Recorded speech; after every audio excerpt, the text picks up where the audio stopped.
Hadirin tamu undangan, ada bunga, ada sirih dan lain sebagainya, tidak dan bukan untuk sesajian dan kesempatan.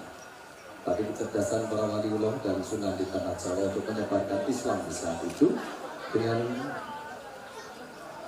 mengadakan yang sudah ada tapi diisi dengan muatan agama. Kembang, karunia, buatan atau ciptaan yang Maha Kuasa, seperti syahadat yang harum dan suci yang baru saja diucapkan kedua mempelai. Kembang bahasa Jawanya adalah puspita atau patmo, papat dan limo jumlah 9, karena sebagai syarat sarana untuk menyebar agama para wali 9.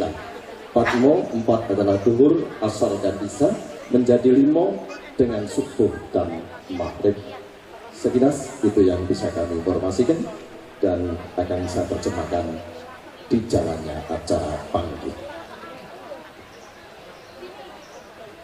Bismillahirrahmanirrahim. Maratikin gasring kamaratekan santiati lingkang tansah kapal pakro proping kanugrahan Gusti Kang Tunggal. Mugia tansah kajiwa kasarira jiwangga sekali protamu terasan kita sedaya waratin sagung dumadi. Assalamualaikum warahmatullahi wabarakatuh. Paripurnanipun sang pinangantian sakanthi syariat agama hukum tata negara katemben. Sakmangke ya kakukuhaken kanthi adat widi widana budaya Jawi.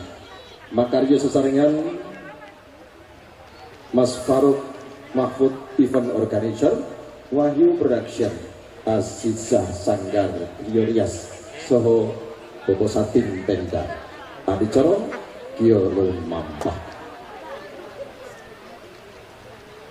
Kuning-kuning cahya lirama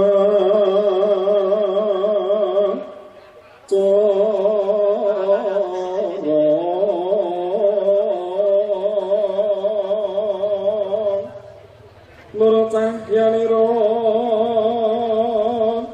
iwang wiji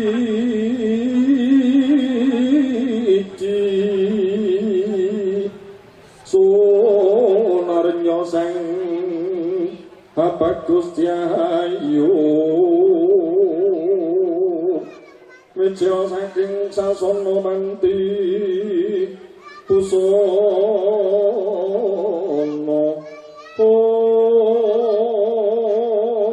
Gati sumapeng diri kabriwajo penguling pradonga cangkem pemunya sainging lumpangan gending kocok ngorek lirih kemawon mas volumenipun alon kemawon.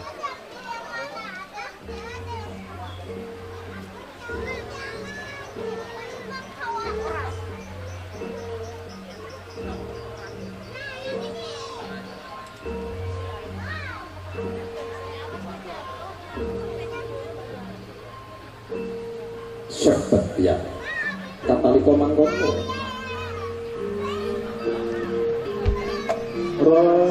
sidang pamanem tanono sabawane marang alisik prasasat sami romo tatan ketinggal lumampah potro reksa tatan ketinggal obat ingkang kakarsa maring pradonga munyo angrangin ambabar gending cangkup munyo saenggiling lumbangan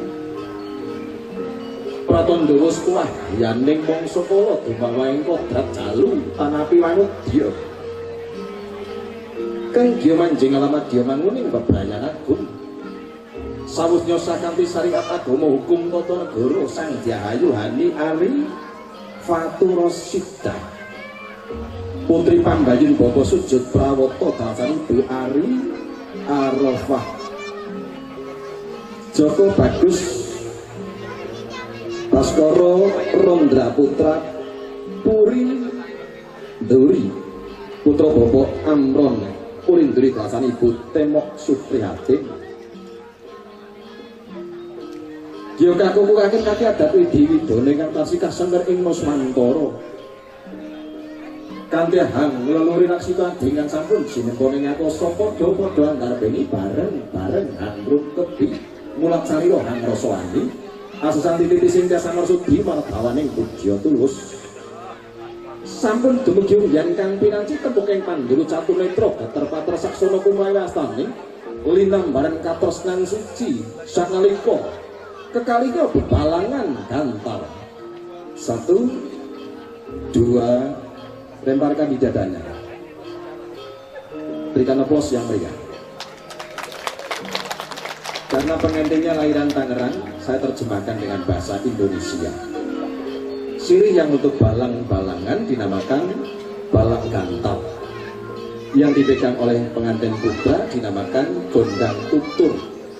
Karena pria tempatnya wiji, ilmu, dan pitutur. Yang dipegang oleh wanita dinamakan gondang kasih. Karena wanita tempatnya welas asih. Wadon, wadi, wadah sejati. Mas Heru atau Mas Yun Sampar, langsung saja diarahkan saya membaca narasinya. Gantal sirih yang dipilih, yang ketemu rosnia, yang artinya sudah ketemu cipta rasa dan karsanya, diikat oleh jalinan suci cinta sucinya. Sedah dan sirih digunakan oleh kaum ibu untuk ganteng atau nginang. Tidak pernah ditelan fisiknya, tapi hanya dirasakan sari-sarinya. Terjemahan bahwa cinta, walaupun ahli tata bahasa, ahli filosofi pun tidak pernah bisa mengartikan secara pasti. Yang bisa mengartikan, yang merasakan. Ia kedua mempelai. Sedah dan sirih diikat dengan lawe seto atau benang putih. Karena keduanya sudah sah secara syariat agama maupun tata negara, kali ini dengan adat widodo budaya Jawa, supaya keduanya sudah punya dogma, norma, aturan yang harus ditaati bersama, punya ikatan suci. Dilemparkan di dada, tempat jantung hati bersemayamnya nur cahya Gusti dengan anugerah tertinggi cinta sejati. Dilanjutkan dengan injak telur atau wiji dadi lestari. Bareng dengan pecahnya telur, pecah nalar, pecah pikir, akan mandiri. Selama ini dierami orang tua, sekarang netes. Telur bahasa Jawanya 3, dari kata dasar 3. Harus mempunyai sifat kesatria. Sat itu berarti mengurangi, tri 3, yo temen Jawanya. Dan 3 juga disempurnakan dengan kata bahasa agama yang berarti 3 dari kata 3, iman, Islam, dan iksan. Intisari dari kata santri, hasan kebagusan dan keutamaan dari bahasa Arab, tri bahasa Jawa, eko diwitri, iman, Islam, dan iksannya dijalankan dengan sempurna. Dan diharapkan dengan dicuci kaki dengan Trito Kamandanu segera mempunyai momongan atau kekudanganing balewismo golek kencono ingkang bisa tata carana. Juga dicuci kakinya oleh istri supaya langkah suami selalu di jalan yang benar, tidak merak angger unggering syariat agama, tata negara, dan juga adat widodo tatanan sosial. Paripurna balang gantal wiji tadi basuh ampean, dilanjutkan dengan sinduran sawetawis gending kasuwuk. Hadirin tamu undangan, ya, Bapak Pisan dan Ibu maju sedikit di belakang pengantin persis. Ya, nanti begitu pengantin belok di karpet merah, kepada keluarga yang lain untuk kembali ke tempat duduk. Setuju nggih? Sampun paripurna dicara balang gantal wiji tadi basuh ampean kelajengaken singkep sindur ilang sipating jalma wantah kekalih nyuwawit pekiking warna sang pinanganten kakung endah susdaning warna sang pinanganten putri Jinondro Panyayah Sri Narendra Jamling yaning kalogo kati langit mambang tanpa suan umpamaneko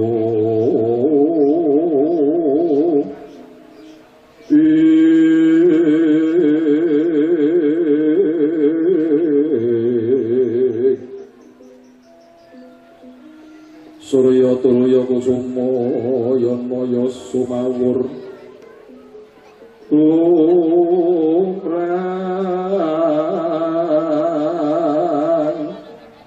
Banjaran Sari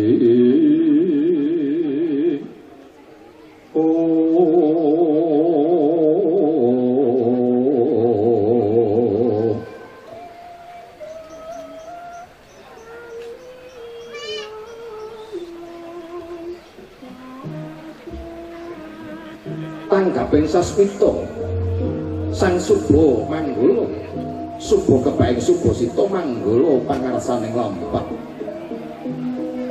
Pantos minangka Subo Manggolo kekalihnya satriya tansah kagulang lan ingulih endahe dening budaya pramila bangkit angantar sikarya. Kapragan Bapa Yuyun Sampar Sarjana Sri Tari Dalasan Diayu Sri Widyastuti saking Taman Mini Indonesia Indah.